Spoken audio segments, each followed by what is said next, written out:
नमस्कार, लोकसभा टीवी में आपका स्वागत है। मैं हूं इरशाद अली। खबरों में आगे बढ़ेंगे मगर उससे पहले सुर्खियों पर एक नजर।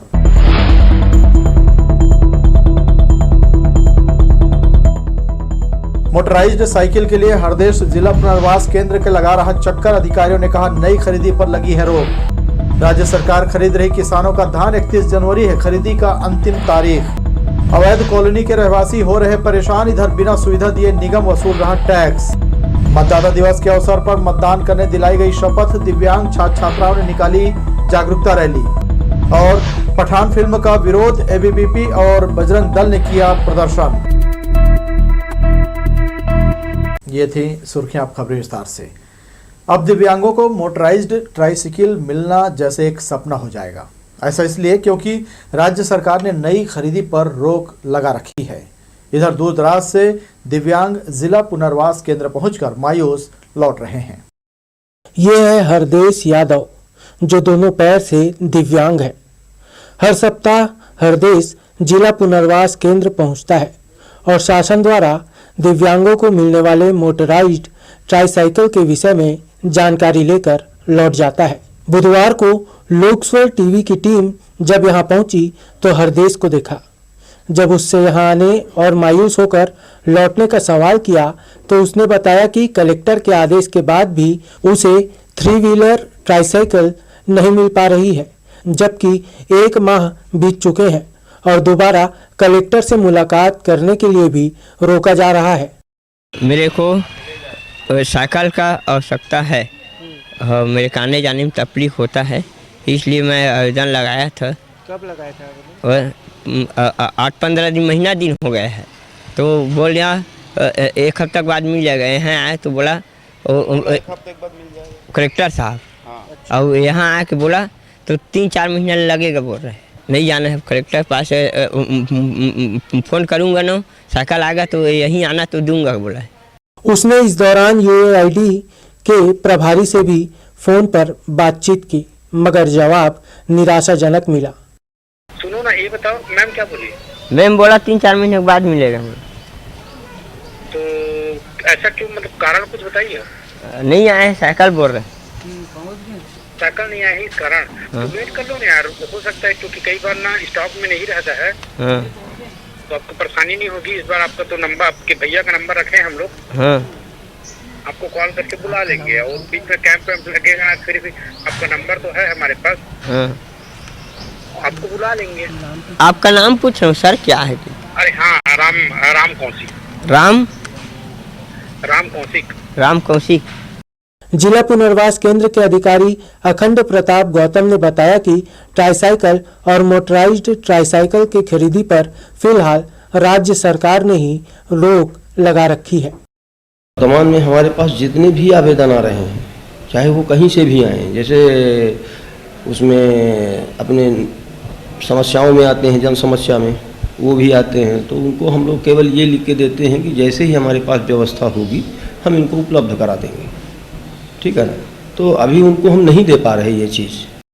कृत्रिम अंग सहित दिव्यांगों को दी जाने वाली अधिकतर सामग्रियां यहां उपलब्ध नहीं है।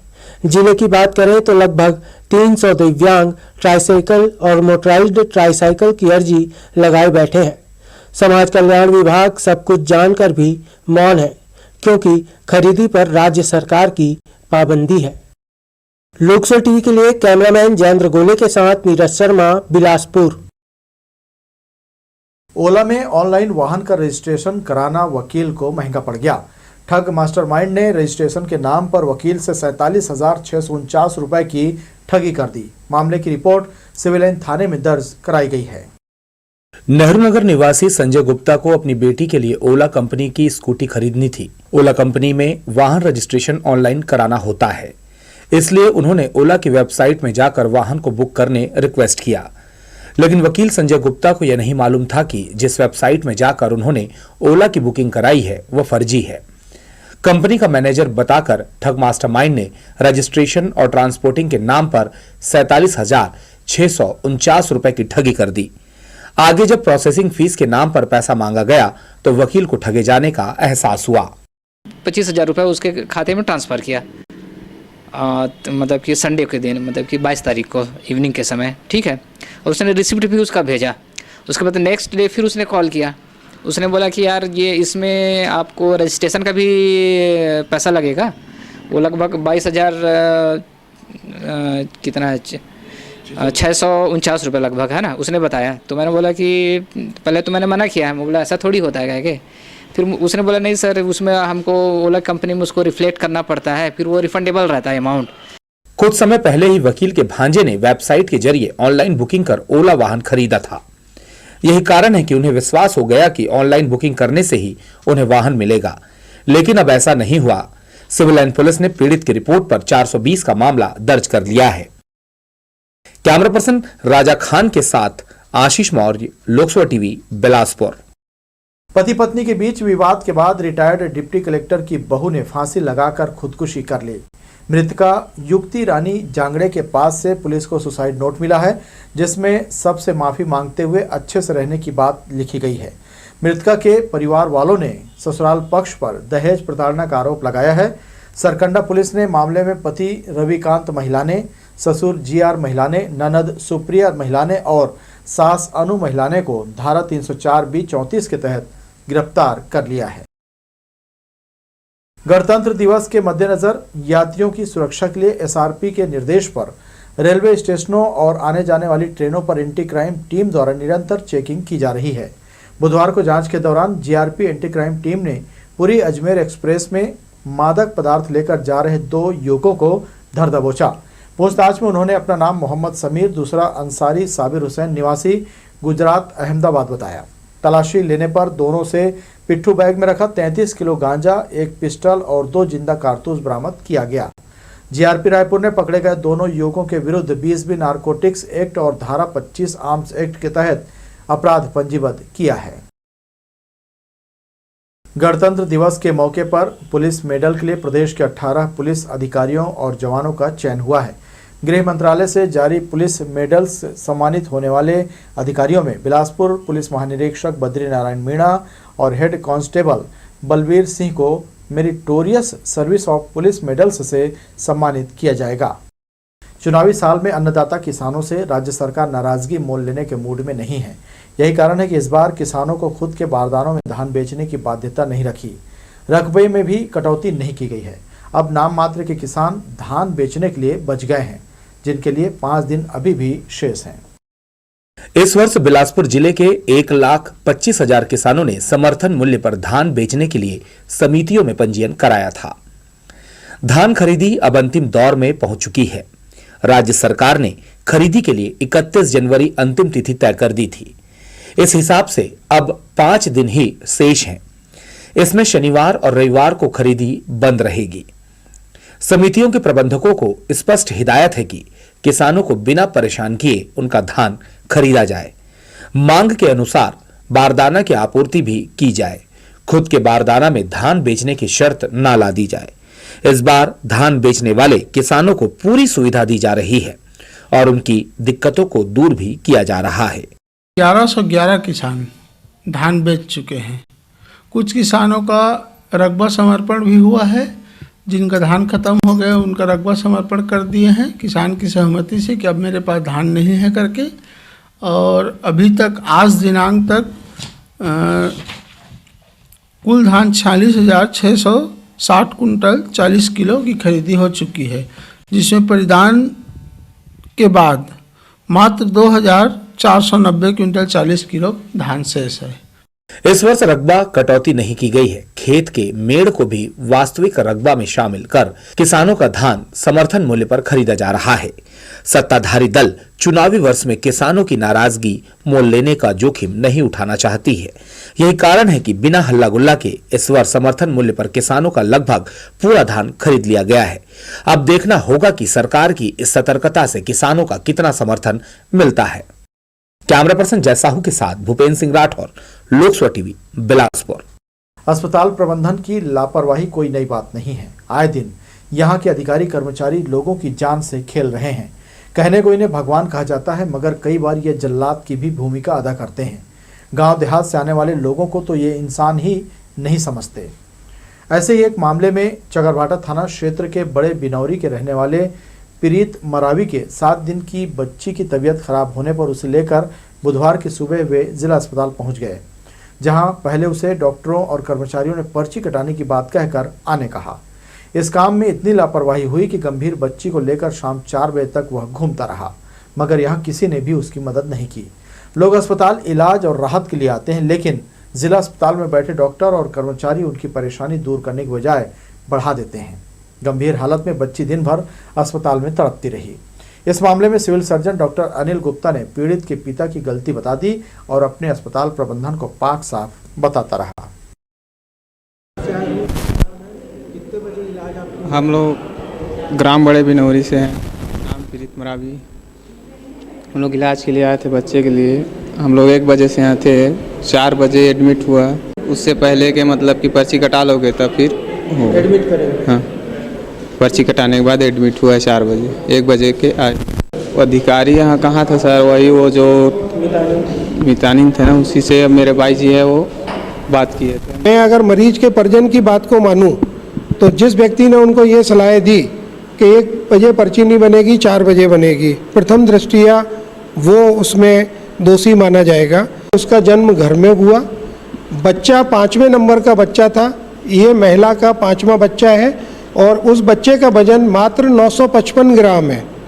और जब वो उसको घर से लेकर चले, अभी उन्होंने आपके सामने भी प्रत्यक्ष रूप से ये कहा है उसके पति ने कि उसके मुंह से झाग आ रहा था, बच्चा दूध नहीं पी रहा था, बच्चे की हालत गंभीर थी, इसलिए हम उसको लेकर यहाँ पर आए। प्रदेश में चल रही जूनियर डॉक्टरों की हड़ताल मुख्यमंत्री से मुलाकात के बाद स्थगित कर दी गई है, मगर इस स्थगन में भी जूनियर डॉक्टरों ने टाइम लिमिट तय कर रखी है। 20 फरवरी तक अगर मांगों पर कोई कदम नहीं उठाया गया तो आने वाले समय में फिर से हड़ताल किया जाएगा। सिम्स के जूनियर डॉक्टर डॉर्विन डिसूजा ने हड़ताल स्थगित करने और सीएम से हुई मुलाकात के विषय में जानकारी दी। मुख्यमंत्री जी हमारी मांगों पर जल्द से जल्द निर्णय लें और 20 फरवरी तक का हमने समय दिया है प्रतिनिधिमंडल ने कि जो हमारी मांगे हैं, अगर वो 20 फरवरी तक मांगी नहीं जाती तो फिर से हम हड़ताल की ओर फिर आने की हमारी जो कोशिश रहेगी।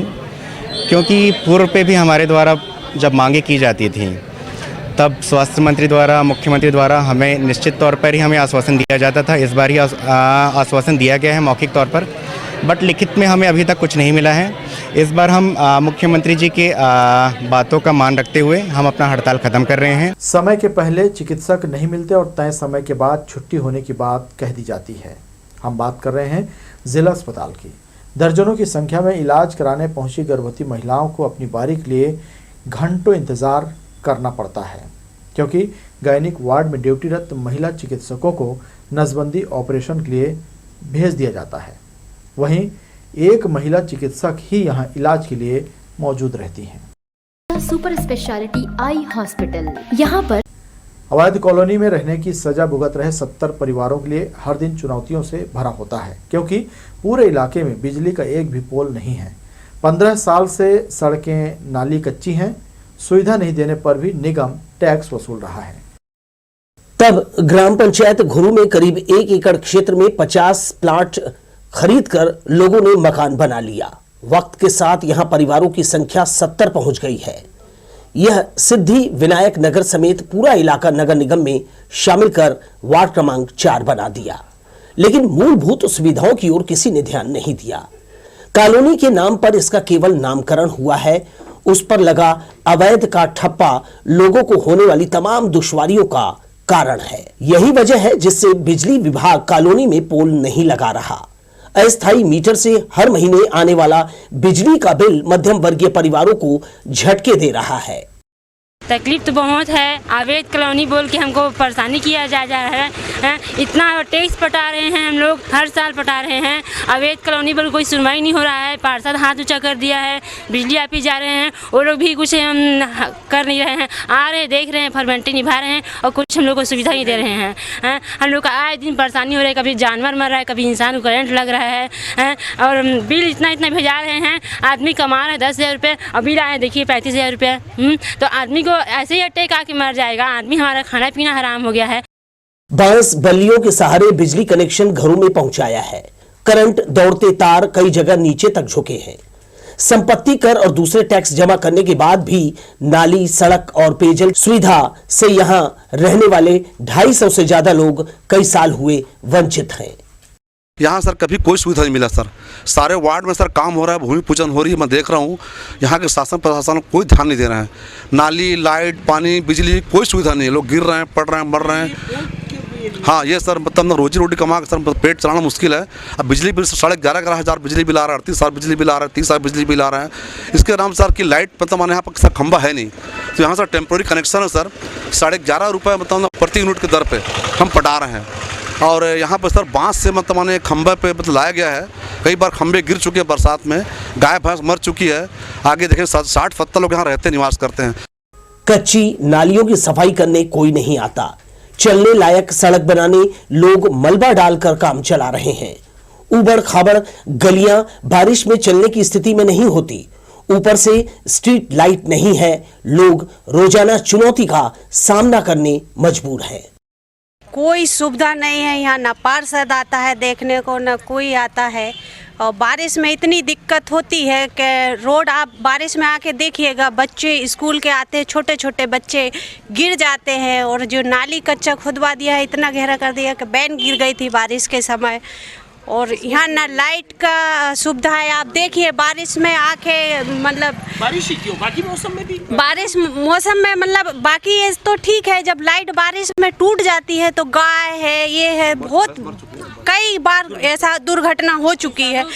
खपत से कहीं ज्यादा बिजली बिल भरने की मजबूरी से सभी परिवार दुखी है। मूलभूत से वंचित रखने से वार्ड क्रमांक 4 के सिद्धि विनायक नगर में रहने वाले नागरिकों में जनप्रतिनिधियों के प्रति गहरी नाराजगी है। और इन तमाम चीजों के पीछे वजह है अवैध कॉलोनी। कैमरामैन सतीश साहू के साथ दिलीप जगवानी, लोकसभा टीवी, बिलासपुर। गणतंत्र दिवस के मद्देनजर रेलवे स्टेशन में सुरक्षा व्यवस्था बढ़ा दी गई है। आरपीएफ और जीआरपी की संयुक्त टीम पार्सल, टिकट काउंटर और प्रतीक्षा हॉल सहित स्टेशन के चप्पे चप्पे पर नजर बनाए रखे हैं।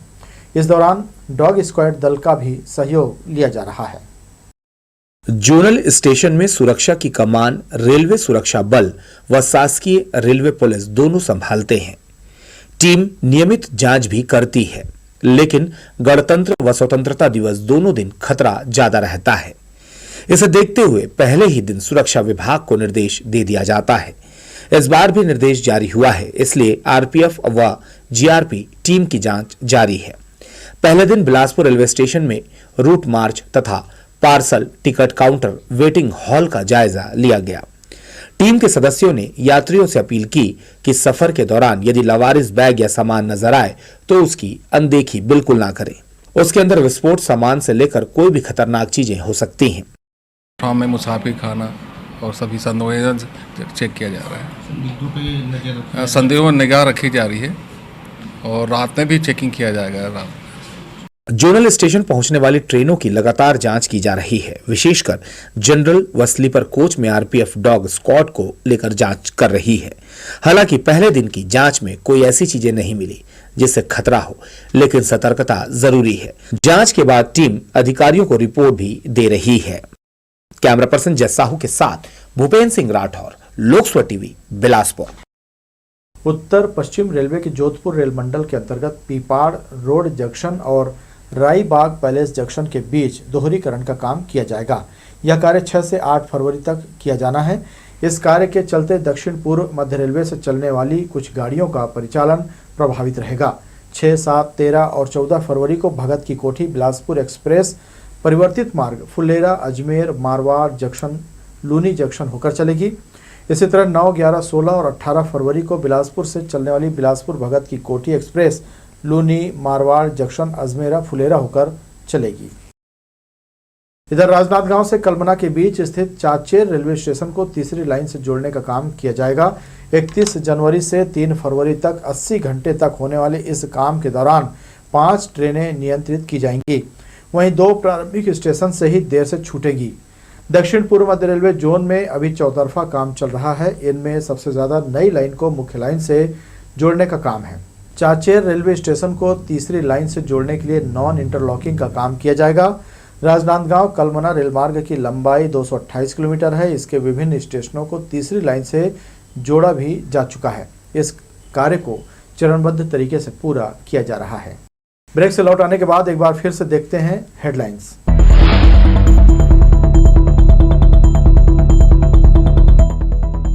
मोटराइज्ड साइकिल के लिए हरदेश जिला पुनर्वास केंद्र के लगा रहा चक्कर, अधिकारियों ने कहा नई खरीदी पर लगी है रोक। राज्य सरकार खरीद रही किसानों का धान, 31 जनवरी है खरीदी का अंतिम तारीख।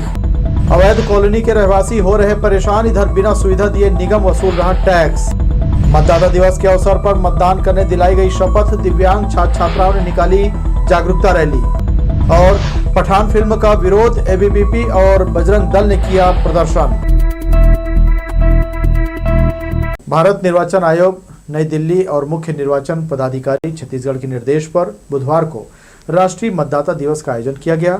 कमिश्नर डॉक्टर संजय अलंग ने अपने कार्यालय में अधिकारी कर्मचारियों को मतदाताओं द्वारा ली जाने वाली शपथ दिलाई। इसी तरह कलेक्ट्रेट कार्यालय में भी राष्ट्रीय मतदाता दिवस मनाया गया।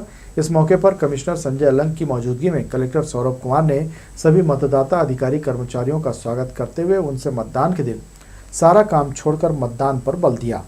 उन्होंने कहा इसी दिन निर्वाचन आयोग की स्थापना की गई थी, जिसके बाद से लगातार लोगों को मतदान कर अच्छी सरकार चुनने के लिए प्रेरित किया जाता है। इस मौके पर कमिश्नर श्री अलंग के द्वारा अधिकारियों को शपथ दिलाई गई और नए मतदाताओं का सम्मान भी किया गया। पहले जो सरकारें चुनी जाती थी उसमें चुने जाने में दखल सीमित वर्गों का होता था और सीमित वर्ग का होने से वो अपने बीच से ही किसी को चुनते थे और वो बाद में धीरे धीरे इतना केंद्रीकृत हो गया कि वो अपने बीच में से चुनना भी अपने परिवार के बीच में से चुनना हो गया। अब परिवार से वो आदमी कैसा भी निकले वो ही बनेगा और इसमें क्राइटेरिया ये हो गया कि आप उस परिवार में जन्म लो जो किसी के बस में नहीं है। तो इस विचार ने बहुत बल मिला कि लोगों को इक्वलिटी हो, बराबर हो, सब समान आए। तो फ्रांस की क्रांति के बाद से ये वाली बात उभर के सामने आई और लोगों को अपनी सरकार चुनने के अधिकार के विषय में लोग आगे बढ़ना शुरू हुए। वोट एक बहुत बड़ा अधिकार है, बहुत लड़ाई के बाद मिला है वोट का अधिकार हम सबको। कई हम में से जितने लोग मिडिल क्लास होते हैं कई बार इलेक्शन डे के दिन वोटिंग करने नहीं जाते, छुट्टी के तौर पर मनाते हैं। तो उसकी जागरूकता बढ़ाने के लिए और लोगों को वोटिंग से जोड़ने के लिए बहुत ही अच्छा नेशनल वोटर डे की पहल है। हमारे पास अगर हम वोट नहीं डालेंगे तो हमारे पास शिकायत करने का भी कोई अधिकार नहीं है कि सिस्टम ऐसा है, सिस्टम वैसा है।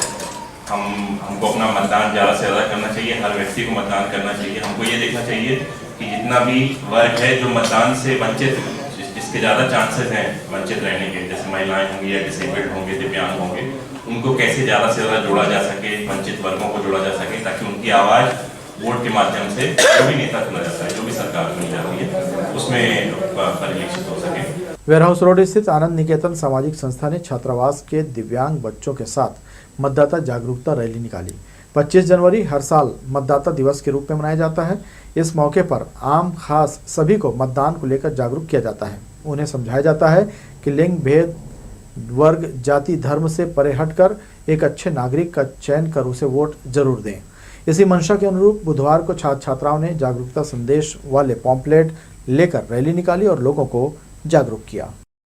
हम लोगों ने बच्चों को जागरूक किया, बच्चों ने समाज को जागरूक किया है। अपने क्या बोलते हैं पोस्टर, बैनर, कुछ नाटक करके, और उनका ये उद्देश्य है कि हम बोल नहीं सकते, सुन नहीं सकते, लेकिन आप देख सकते हैं। आप चल नहीं सकते तो इसको किस तरह से सुविधाएं आपको देना है, समाज कल्याण से हमें क्या सुविधा मिल रही है, वो सब हम आपको बताएंगे। लेकिन आप हर काम छोड़ के मतदान अवश्य करिए। अपने वोट को बहुमूल्य समझ माँ वोट दे। वैसे सारे देशवासियों से मेरा आह्वान है, हमारे बच्चों का ये आह्वान है कि आप सब काम छोड़कर वोट जरूर दीजिए। सड़क हादसे में घायल पिता का इलाज कराने बेटी भटक रही है। हादसे के लिए जिम्मेदार व्यक्ति की पत्नी पुलिस विभाग में है, लिहाजा पीड़ित परिवार की फरियाद नहीं सुनी जा रही है।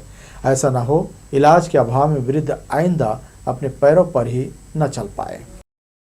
पिता अस्पताल में भर्ती है और मजबूर बेटी इलाज कराने पैसे के लिए थाना और पुलिस अधीक्षक कार्यालय का चक्कर काट रही है। पुलिस अधीक्षक को दिए आवेदन में जबड़ापारा निवासी अंजू ठाकुर ने बताया उनके 55 वर्षीय बुजुर्ग पिता के सड़क हादसे में दोनों पैर फ्रैक्चर हो गए हैं। इस हादसे के लिए जिम्मेदार भास्कर श्रीवास ने घायल राधेश्याम को निजी अस्पताल में भर्ती कर पल्ला झाड़ लिया। अब इलाज में लगने वाला करीब 2 लाख गरीब परिवार नहीं जुटा पा रहा है। ऊपर से दोषी व्यक्ति की आरक्षक पत्नी शिकायत करने पर धमकियां दे रही है। सोमवार को हुआ था एक्सीडेंट, मेरे पापा सुबह 7 बजे करीब, और क्या बोलते हैं सुबह 7 बजे करीब हुआ था एक्सीडेंट। और वहाँ से क्या बोलते हैं मेरे पापा को हॉस्पिटल लेके गए, प्राइवेट हॉस्पिटल में एडमिट कर दिए। और एडमिट करने के बाद वो जब डॉक्टर खर्चा बताया 2 लाख से का खर्चा लगेगा करके, तो छोड़ के वो चले गए। भास्कर श्रीवास है जो उनकी वाइफ पुलिस विभाग में है, बबीता श्रीवास। और इस कारण हम लोग थाना भी गए थे, तो थाना 11 बजे रात तक वहाँ भी बोले, सर से भी बोले सर ट्रीटमेंट के लिए पैसे दिला दीजिए, सहयोग में दिला दीजिए सर, उधारी पे दिला दीजिए, हम गरीब इंसान हैं, हमारा इलाज पानी के लिए पैसा नहीं है सर करके। तो बोली कि मैं एक पैसे नहीं दूंगी, जो करना है तुम कर लो। घायल पिता की इलाज नहीं करा पाने की मजबूरी, दूसरी तरफ सड़क हादसे के लिए दोषी व्यक्ति की दादागिरी, ऐसे में पीड़ित परिवार को केवल पुलिस न्याय दिला सकती है।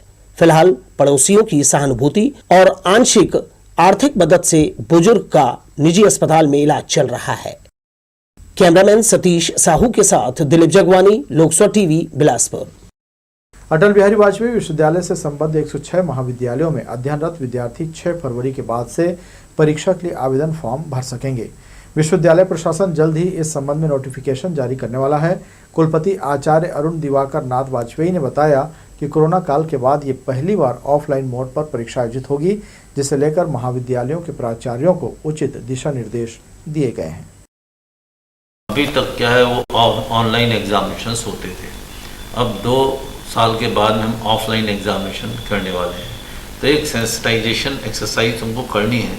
हम कॉलेज के प्रिंसिपल्स को निर्देश दे रहे हैं कि बच्चों को मनस बनाएं, क्योंकि परीक्षा हॉल में बैठ करके कॉपी पे लिखना ही सही मायने में परीक्षा होती है, जिसमें कि पूरी पर्सनैलिटी उनकी जो है परीक्षा में आती है, उसी से उनका मन मस्तिष्क जो है व्यवस्थित होता है, उसकी तैयारी करते हैं, पढ़ाई करके लिखने की तैयारी करते हैं, उसका एवोल्यूशन होता है। तो एक सबसे बड़ी चुनौती तो नहीं कह सकते, बड़ी तैयारी के संदर्भ में जो आपने बताया, हम इस बारे में चर्चा कर रहे हैं। शाहरुख खान की फिल्म पठान को लेकर प्रदर्शन शुरू हो गया है। देश प्रदेश सहित बिलासपुर में भी विश्व हिंदू परिषद, बजरंग दल के अलावा हिंदू संगठनों ने फिल्म का 36 मॉल में विरोध किया और जमकर हंगामा भी मचाया। सड़क पर उतरकर नारेबाजी करते हुए उन्होंने फिल्म के पोस्टर फाड़े।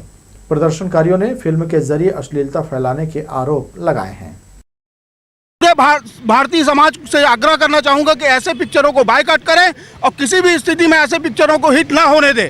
ये अगर हम लोग इन पिक्चरों को फ्लॉप नहीं करेंगे तो इनकी हिम्मतें बढ़ते जाएगी। आने वाले समय में कहीं ना कहीं ये लोग समाज के युवाओं को गुमराह कर रहे हैं और आने वाले समय में बहुत ही विकट स्थिति खड़ा कर देंगे। पूरी रकम जमा करने के बावजूद फाइनेंस किया मोटरसाइकिल नहीं लौटाने की शिकायत के 1 साल बाद भी मस्तूरी पुलिस ने दोषियों के खिलाफ कार्रवाई नहीं की है।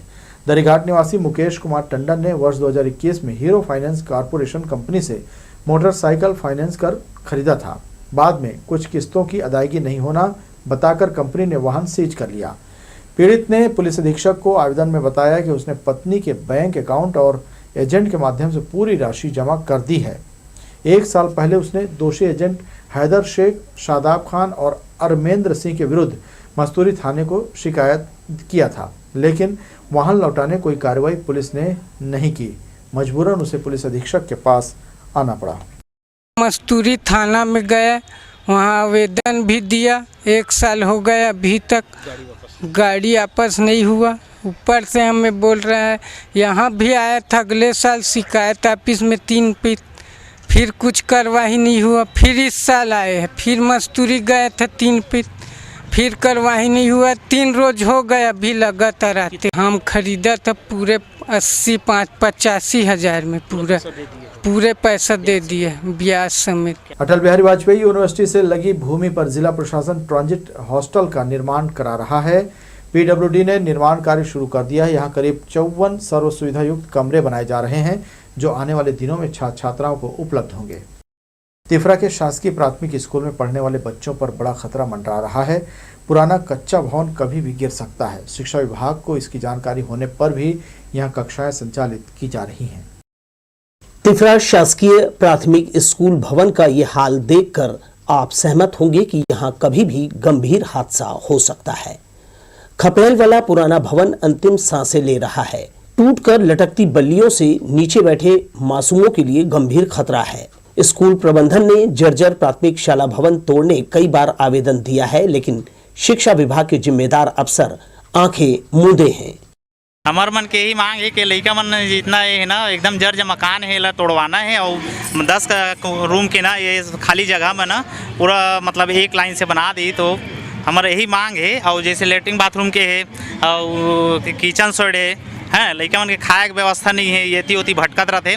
यही मन के हमार मन के सब सदस्य समिति के ना मांग है, शाला प्रबंधन समिति के है ना मांग हमारा यही है। जैसे एक एक दो भी है तो स्कूल टाइप नहीं लगा थे तो एक लाइन से जैसे हाई स्कूल बने वैसी टाइप एक तो हमारे मन की मांग है और कुछ नहीं। स्कूल है यहाँ ना पानी का व्यवस्था है ना तो चौकीदार है, कुछ भी नहीं है। आप स्कूल जर्जर है। हाँ, और यहाँ बच्चों लोग को बैठने के लिए भी जगह नहीं है। पूरा जो छत है वहाँ टीना वाना लगा है वो टूटने वाला है, कभी भी किसी के ऊपर कुछ भी हादसा हो सकता है। इसलिए हम लोग का पूरा समिति का निवेदन है कि आप लोग यहाँ कुछ सहयोग कीजिए। हमारे यहाँ 577 बच्चे हैं और बच्चे की संख्या के हिसाब से 2 बिल्डिंग जर्जर हो गया है। किचन सेट भी हमारा किचन सेट है नहीं, कभी भी गिर सकता है और बिल्डिंग भी। इस बार अच्छा है कि शाला प्रबंधन समिति जागरूक है, ध्यान दे रहे। हमें भी डर लगता है कि कई आए दिन पेपर में छपते रहते हैं कि स्कूल में कुछ हादसा हो जाता है, कहीं हादसा दोबारा ना हो किसी भी। इसीलिए जो जर्जर भवन है उसको जल्द नया बनना चाहिए। और कई बार हम लोग ज्ञापन दे चुके हैं, शासन उच्च अधिकारी तक हम लोग 2016 से ज्ञापन लिखित में दे चुके हैं, उसके बाद भी स्थिति में कोई सुधार नहीं हुआ है। दीवारों में पड़ी दरारें, गिरता छज्जा देखकर शिक्षक क्लास लगाने से कतराने लगे हैं। कमजोर पड़ गए कमरों में स्कूल लगाना खतरे से खाली नहीं है। इससे पहले कि तिफरा शासकीय स्कूल से बुरी खबर आ जाए, पुराने भवन में स्कूल का संचालन बंद कर देना उचित होगा। कैमरामैन सतीश साहू के साथ दिलीप जगवानी, लोकस्वर टीवी, बिलासपुर। तो ये थी हमारी लोकस्वर टीवी की तमाम खबरें। अगले बुलेटिन में आपसे फिर होगी मुलाकात। तब तक के लिए इरशाद को दीजिए इजाजत। नमस्कार।